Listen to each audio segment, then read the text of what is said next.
नमस्कार, मैं बीपी विश्वास। मेरा चैनल एक्सप्लोरर विश्वास का तरफ से सबको मैं बनारस से वेल विश करता हूँ।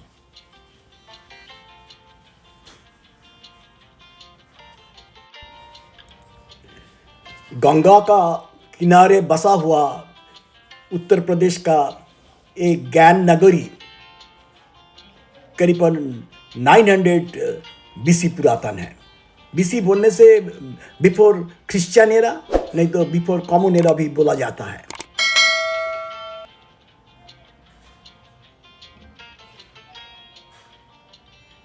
भारतवर्ष में 7 एक हिंदू होली प्लेसेस मतलब होली सिटीज है, जिसको मान्यता सबसे ज़्यादा दिया गया है हिंदुइज्म पॉइंट ऑफ व्यू से। In India total number of cities 7। मैं आपको सामने बताते जा रहा हूँ, स्क्रीन पे भी आप देख पा रहा है। एक है काशी,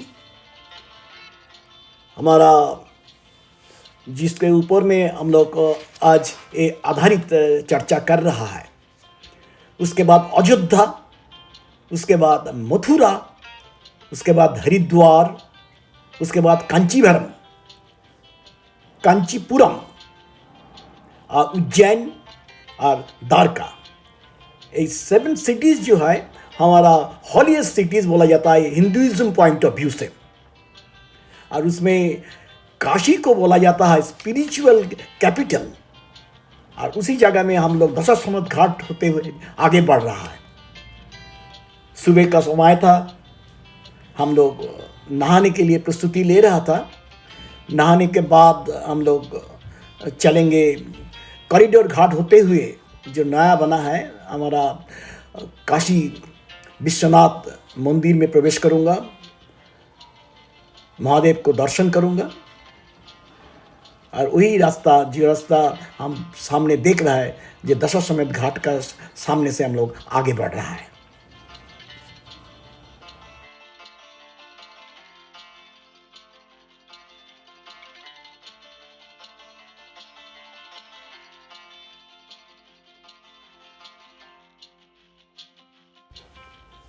एक आध्यात्मिक अनुभूति जरूर होता है, मैं भी फील किया हूँ। स्पिरिचुअल फीलिंग्स बनारस में आने से आप गंगा का किनारे में जो घाट है, वो घाट में आप जब मैंने चलेंगे गंगा का किनारे होते हुए, तब आपको सचमुच एक आध्यात्मिक भावना आएगा अंतर में। आज काशी के बारे में जब चर्चा कर ही रहा हूँ, एक काशी क्षेत्र को विभिन्न नाम से, डिफरेंट नेम से पुकारा जाता है। शायद बहुत आदमी को इसका मालूम भी होगा, बहुत आदमी को मालूम नहीं भी हो सकता है।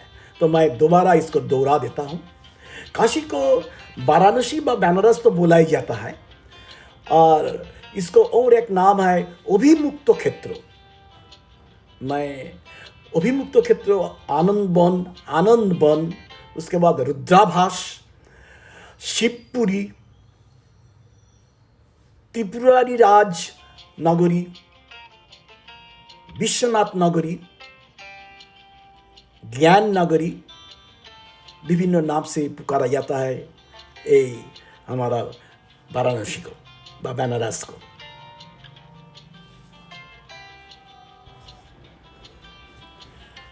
पहले मैं इच्छा प्रकाश किया था, मेरे साथ और हमारा 5 साथी था। ये हम लोग गंगा अवगाहन करने के बाद ही मंदिर दर्शन करूँगा। लेकिन गंगा का जो नॉर्मल जो बैंक्स है, जिस तरफ हमारा घाट्स है, उधर नहीं करके विपरीत साइड में, उसको बैस काशी बोला जाता है। बैस काशी की तरफ हम लोग जाके नहाऊंगा, और उसके बाद हम लोग दर्शन करने आएंगे। और उसी के लिए हमारा मित्र ने नौका चालक से बातचीत कर रहा था। 3500 रुपया एक नौका बुक करने से लगता है, बता रहे थे। और पर हेड अगर लेंगे तो 450 रुपया। वही बार्गेनिंग करते करते करते करते करीबन 2000 रुपया करीबन आया था। तो ये तो जब भ्रमण तीर्थ में आप निकलेंगे तब ऐसा माफिक थोड़ा बहुत बार्गेनिंग होगा, क्योंकि वो लोग भी रुजी वही है, नाव चलाने के बाद ही मिलता है। लेकिन जब बैसकाशी का चर्चा कर रहा हूँ, मैं अभी धीरे धीरे दशाश्वमेध घाट का तरफ आगे बढ़ रहा हूँ और दृश्य Ganga, Ganga book, banks of Ganga आप देख पा रहे हैं। कथित है, कथित नहीं है, अभी गंगा का जो बैंक का तरफ हम लोग आगे बढ़ रहे हैं, उस साइड में करीबन 84 घाट्स है। मैं हमारा नेक्स्ट एपिसोड में स्पेसिफिकली घाट्स का बारे में मैं दिखाते दिखाते जाऊंगा। अभी फ़िलहाल हम लोग बार्गेनिंग हो चुका है, हम लोग धीरे धीरे नीचे उतर रहा है और नाव से बैसकाशी तरफ जाऊंगा। बैसकाशी का जब चर्चा कर रहा हूँ साथी लोग, एक आध्यात्मिक गल्प हमारा याद आ रहा है। निगमानंद सरस्वती महाराज, उस टाइम उसका उम्र करीबन 260 साल हुआ था। ये दशाश्वमेध घाट में एक कुटिया में तपस्या करते थे, ध्यान करते थे। तो एक ग्वालिनी बैसकाशी से आके उसको दूध देते थे, बच्चा लड़की। तो एक दिन स्वामी जी उनको बोला, बेटा तू कल सुबह 4 बजे थोड़ा सा दूध लगा देना। तो बाबा जी आप कैसे बोल रहे हैं, हम हर दिन तो 6 बजे के बाद आता है, क्योंकि नाव 6 बजे से चलता है, तो 6 बजे के पहले कि मैं कैसे आऊँ। तो बाबा जी बोले, क्यों, मेरा नाम लेते लेते तो आ जाएगा। बातचीत खत्म, वो बच्ची ग्वालिनी घर वापस चला गया। नेक्स्ट दिन सुबह 4 बजे वो ग्वालिनी कुठिया में नॉक कर रहा है।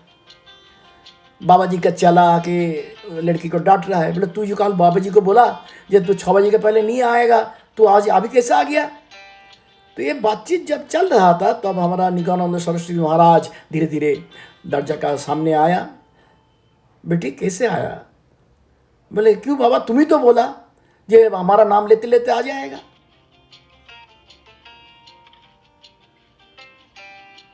बोले ऐसा, तू जा पाएगा फिर। बोले क्यों नहीं जा पाऊंगा। उस दिन हमारा निगमानंद सरस्वती का द्वार में आए थे हमारा श्यामाचरण लाहिरी महाराज। तो स्वामी जी वो बच्ची के साथ गंगा का किनारे तक गया, जाके देखता है वो बच्ची पानी के ऊपर से तैरते हुए मैंने पैदल में चला जा रहा है। 260 साल का साधना करने वाला एक जोगी, एक सन्यासी हाटू जल में जाके खड़ा है। तो भक्ति क्या चीज है, आप ये हमारा कहानी से थोड़ा सा आप गहर कर सकते हैं। भाव से वो बच्चा का अंदर में जो भक्ति आया, उसका निदर्शन इससे और अच्छा क्या हो सकता है। दशाश्वमेध घाट में सुबह का टाइम काफ़ी भीड़ था, सब नहा रहा है। इधर एक आध्यात्मिक आनंद मिलता है, एक ऊर्जा पैदा होता है। ये आध्यात्मिक ऊर्जा लेके नहाने के बाद मैं सोचता हूँ भक्त लोग विश्वनाथ जी को दर्शन करने मंदिर आते हैं। रथ देखना और केला बेचना दोनों एक साथ में मैं करना चाहता हूँ दोस्त। बनारस में हूँ अभी, और बनारस का संक्षिप्त जो परिचय जो है वो आपको सामने मैं रखूँगा। उसका विशेषत्व जो क्या जो है, जो असली चीज़ है, वो आपको सामने रखने का कोशिश करूँगा। आपको मैं पहले बोल चुका हूँ, ये काशी व विश्वनाथ का नगरी बा ज्ञान नगरी बा ये वाराणसी ये करीबन 900 BC पुरातन है, मैंने ख्रीष्टपूर्व 900, तार मैंने ये 2024 है। 2024 का साथ और 900 जोड़ लीजिए, उतना दिन का पुराना ये हमारा आध्यात्मिक नगरी है। इस शहर को आध्यात्मिक राजधानी भी बोला जाता है। हमारा जो 7 आध्यात्मिक श्रेष्ठ नगर हिंदुइज्म को बेस करके जो है, मैं वो भी पहले बता चुका हूँ, उसके अंदर में ये अन्यतम है। इस शहर में करीबन 2000 हमारा हिंदू मंदिर है। मैं जब पुरी में गया था, मैं सुना था ये भुवनेश्वर डिस्ट्रिक्ट के अंदर में करीबन 5000 मंदिर है। ভারতবর্ষ এক আধ্যাত্মিক ধरोहर है। सांस्कृतिक तात्पर्य के लिए हमारा ये वाराणसी का एक अलग सा महत्व है। ये एक स्पिरिचुअल टीचिंग सेंटर भी है। योगा के लिए बड़ा सेंटर है, इधर मेडिटेशन के लिए एक बड़ा सेंटर है। और वाराणसी का जो बनारस सिल्क साड़ी जो है वो तो वर्ल्ड फेमस है। उसके बाद हमारा बनारस का जो है हैंडीक्राफ्ट्स है, ये भी एक अलग सा मात्रा जोड़ते हैं हमारा क्राफ्टमैनशिप के ऊपर में। इसके बाद इधर का जो ट्रेडिशनल म्यूज़िक है, इसके बारे में जो म्यूजिशियन लोग के पास एक खोनी बोला जाता है, बोलता है ये इधर वो चीज़ का चर्चा होता है। और जो चीज़ बोलने से मैं भूल जा सकता था, वो कैसे भूलूं? बनारस का बनारसी पान, ये एक वर्ल्ड फेमस है हमारा हिसाब से। इस बार भी मैं जाके मैं वो बनारसी पान खाया था। आपको जानकारी के लिए बता देता हूँ, बनारस में टोटल घाट है 84 घाट है। दशाश्वमेध घाट, मणिकर्णिका घाट, निषाद घाट, मीर घाट, कॉरिडोर घाट जो न्यूली डेवलप्ड हुआ है अभी, ऐसे में भी बहुत सारा घाट है। मैं उसके ऊपर में भी एक एपिसोड बनाने की कोशिश कर रहा हूँ। मैं नेक्स्ट एपिसोड में उसको भी आपको सामने ले आने की कोशिश जरूर करूँगा। साथ में रहिए, देखते रहिए। बनारस हिंदी यूनिवर्सिटी का नाम आप तो सुना ही होगा, भू बोला जाता है, BHU। ये प्रतिष्ठान ये वर्ल्ड फेमस है, प्रतिष्ठान है, एजुकेशनल इंस्टीट्यूशन है। इसका फाउंडर था पंडित मदन मोहन मालवीय साहब। मैं पहले आपको बता चुका हूँ, बनारस में करीबन 2000 मंदिर है। उसमें काशी विश्वनाथ मंदिर फेमस है। उसके बाद काल भैरव मंदिर है। तो पहले काल भैरव मंदिर का बोला जाता है, ये हमारा काल भैरव है हमारा द्वारपाल बनारस का। आज भी उधर जो एक पुलिस स्टेशन है, उसी जगह में उसका बैठने के लिए एक अलग सा बेदी बना हुआ है। करीबन 17वीं सेंचुरी में भद्रसेन करके एक राजा इसको प्रतिष्ठा किया था।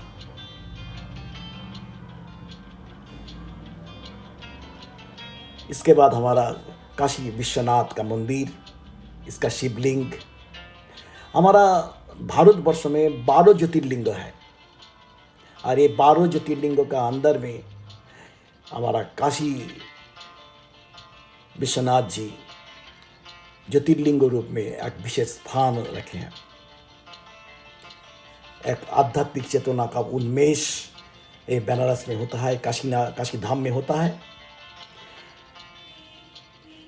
ये मंदिर प्रतिष्ठा हुआ था 1780 में। प्रतिष्ठा किया था अहल्याबाई, होलकर डायनेस्टी से बिलोंग करते थे। 18वीं सेंचुरी बोला जाता है, 1780 ख्रीष्टाब्द में बना था। लेकिन महाराजा रंजीत सिंह, ये एक सिख एम्पायर था। 1835 में ये मंदिर को आप जो दर्शन किया है, आप देखेंगे मंदिर का चूड़ा जो डोम जो है उसको गोल्ड प्लेटेड बनाया था। तो मंदिर का चूड़ा हमारा गोल्ड प्लेटेड था, वो हमारा बनाया था राजा महाराजा रंजीत सिंह, सिख एम्पायर से बिलोंग करते थे 1835 में। और उसका नीचे जो हमारा लेयर है, वो लेवल्स को, डिफरेंट 7 लेवल्स को, उसको 7 चक्रों बोला जाता है। अभी जो आप देख रहे हैं ये हमारा कॉरिडोर घाट है। नहाने के बाद हम लोग एक घाट में आके अवतरण किया। इसके बाद सीढ़ी पकड़ते हुए एक कॉरिडोर गेट जो सामने अभी आप देख पाएंगे, कैमरा धीरे धीरे मूव करते हुए उसी तरफ आगे जा रहा है। साथ में रहिए, इसका आध्यात्मिक आनंद उठाने का कोशिश कीजिए। ये हमारा कॉरिडोर घाट है।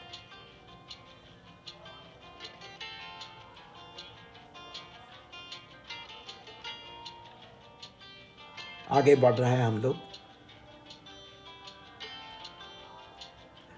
अति उत्साही लोग कूदते उतर रहा है।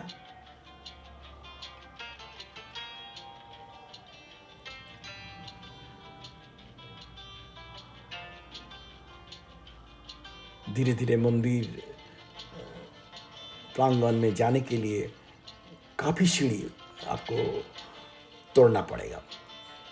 अनिंद सुंदर दृश्य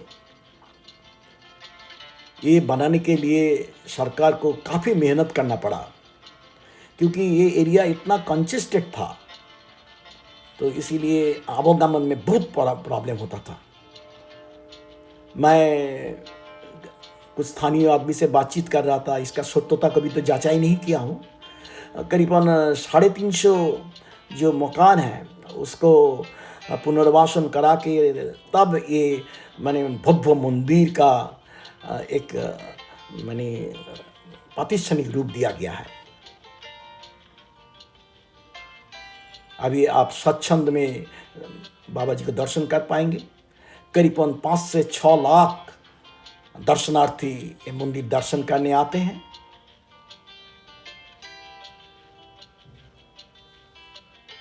बनारस के बारे में काशी विश्वनाथ धाम के बारे में और एक चर्चा करना जरूरी मैं समझता हूँ, क्योंकि आज का ये आध्यात्मिक चर्चा हो रहा है।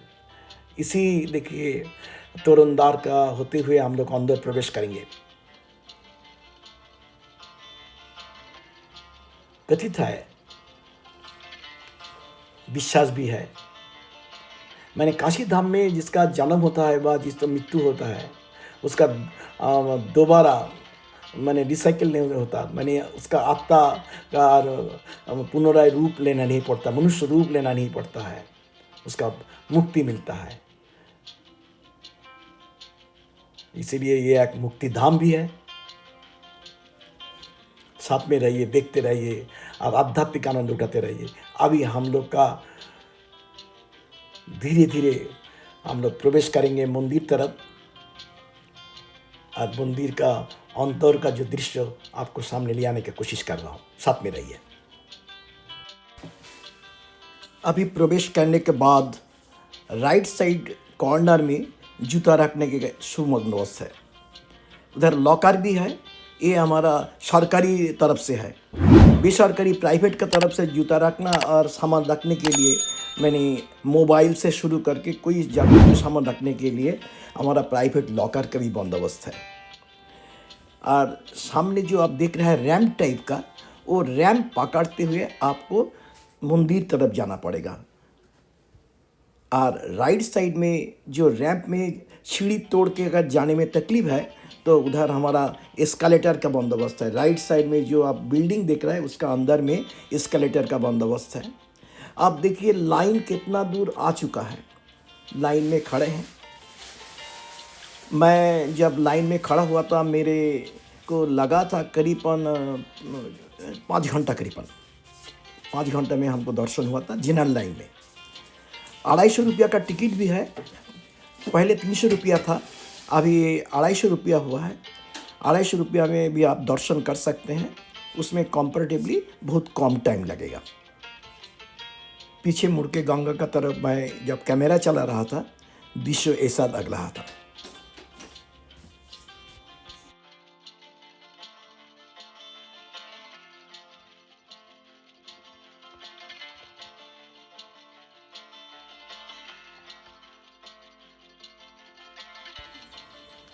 ये है हमारा कॉरिडोर।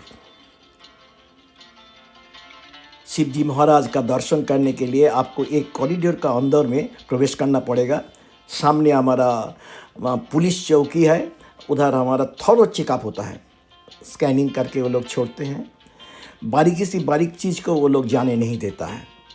इवन मैं देखा हूँ हमारा फ्रेंड का पास एक ऑइंटमेंट था, उसका भी ये लोग ले लिया था, बाद में वापस कर दिया था, लेकिन अंदर में ले जाना संभव नहीं है। अब अगर कॉरिडोर होते हुए हम लोग मंदिर का मूल चत्वर में आके पहुँचा हूँ। देखिए इधर सामने जो गेट देख रहा है उसी का अंदर में आपको प्रवेश करना पड़ेगा, तो अब मूल मंदिर पीछे है। और सामने देखिए करीबन 6 ठो हमारा बैरियर लगा हुआ है। उसी का अंदर से आपको सर्कुलर व स्पाइरल मूवमेंट करते हुए आपको आगे बढ़ना पड़ेगा। एक एक रो में एक एक आदमी का लाइन होना चाहिए, किंतु मैं देखा हूँ कभी कभी 2 लाइन भी चल रहा है। बहुत राश होता है, क्योंकि मैं बातचीत कर रहा था, करीबन हर दिन 5 से 6 लाख हमारा भक्त बाबा को दर्शन करने आता है। और ये कैंपस का, इनसाइड कैंपस का अंदर में चारों तरफ का एक बिल्डिंग है। और ये जो मैं बात कर रहा था, इसी लाइन होते हुए फाइनल लाइन है। आपको इधर भी जो आपको टेंट लगा हुआ है, इधर भी हमारा लास्ट पुलिस चौकी बैठा है, वो लोग इधर भी स्कैनर लगा हुआ है। फाइनल चेकअप करने के बाद तब ये लोग अंदर में जाने का एक्सेस देता है। इधर हमारा अमूल का तरफ से ये मैं देखा हूँ, जो प्रसाद भी दिया जाता है, उसके लिए भी ये लोग एक तो चार्ज लेता है। मोस्ट प्रोबेबली मैं याद नहीं कर पा रहा हूँ, हम लोग 50 रुपया शायद दिए थे इसका अंदर में प्रवेश करने के लिए। यही मूल द्वार है, क्योंकि शिवलिंग का दर्शन करना ही एक बड़ा पुण्य का काम है। इधर स्ट्रिक्टली प्रोहिबिटेड है फॉर फोटोग्राफी। सबको मेरा आध्यात्मिक नमस्कार। कैसे लगा जरूर बताएंगे मेरा कमेंट बॉक्स में।